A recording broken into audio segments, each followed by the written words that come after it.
Helping our horse to get rid of their nerves or anxiety is fundamental to the release, relearn and reprogram formula that is such a shortcut to being a brilliant rider. So here's the second key to happiness with your horse, a way to understand your horse's fear and what to do about it with the comfort zone model. The most important job you will have with your horse from now on is to notice when your horse is afraid and to do something about it to help your horse to feel safe. It doesn't matter that you don't understand how they could be afraid of this thing. It doesn't matter if you think their fear is irrational. It only matters that you do whatever action it takes to help them feel safe. And here's a diagram of the comfort zone model that will help you to understand how to do that. And I got this model from a very gifted Tasmanian horseman called Philip Nye. Towards the center of the circle is the comfort zone, and the comfort zone is where your horse feels comfortable and relaxed, where everything is familiar and feels good, and learning takes place easily in the comfort zone. This narrow band outside the comfort zone is what we call the not too sure zone. In the not too sure zone, your horse feels a bit of tension, even a slight anxiety. And the ocean on dead zone, from now on known as the oh shit zone, kind of speaks for itself. I think every horse rider knows this feeling. It's a place where a horse cannot think. They can only react with survival reactions, many of which are not useful to us as riders and some of which are downright dangerous. Spending too much time in the not too sure zone and the oh shit zone is the reason that so many people think that horses are dumb creatures of routine and habit, when in fact they are amazing, thinking, responsive, cooperative beings when they're in their comfort zones. And quite frankly, us humans aren't too smart in our oh shit zones either. Working mostly in the comfort zone and spending no longer than 2 minutes in the not too sure zone, that's a great way to learn fast, and in fact that's fundamental to the relearn stage of the release, relearn and reprogram formula.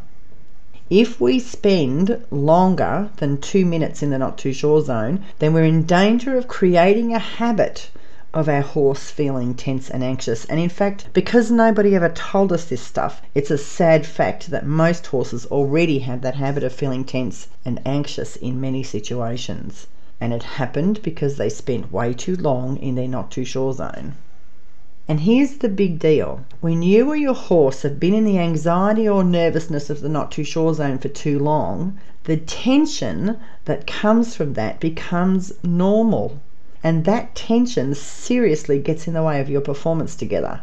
You can change that chronic tension in the release stage of the release, relearn and reprogram formula. If your horse is anxious and you're not completely confident, then don't leave it for 2 minutes. Just make it a few seconds at a time in the not too sure zone until you and your horse do feel confident to be out of the comfort zone for longer, but still no longer than 2 minutes. The key to helping your horse be a happy, willing partner is to spend at least 80% of the time in your horse's comfort zone and no more than 20% in the not too sure zone.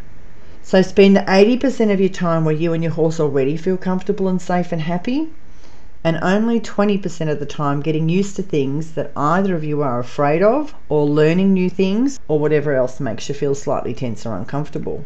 The practical application of this comfort zone model is that every time you notice your horse is afraid, you do whatever it takes to help them find a comfort zone again, and ideally in less than 2 minutes. You back off, you slow down, take the pressure off, change what you're doing, get off if you have to, turn around and go back to the paddock, to the field or the barn if you have to, go back towards their horse friend, whatever it is that you have to do to help them find a comfort zone again. And when your horse feels okay, you can stop there and wait for the chew. That's the validation that I talked about in the first key, that signal of shared communication.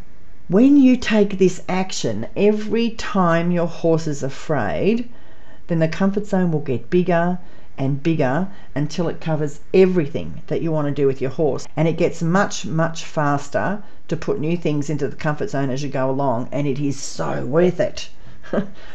I apply the comfort zone model to everything that I do with my horses all the time, so that relaxation and thinking and learning easily becomes the normal thing for my horse to experience. And I take whatever time it takes for that to happen. And believe me, once you and your horse get the hang of working like this, it is so much faster to learn new things with your horse's active cooperation. I want to be a good rider, and helping my horse to be a relaxed, thinking, cooperative partner where we can learn easily together is fundamental to what will become an incredible shortcut to becoming a better rider. In tomorrow's lesson, I'm going to reveal to you the biggest reason that you feel nervous or anxious when you're doing something with your horse. And this is the biggest cause of riders losing their nerve. And it will blow your mind how simple it is for people to either get their confidence back or even get it for the first time. See you tomorrow.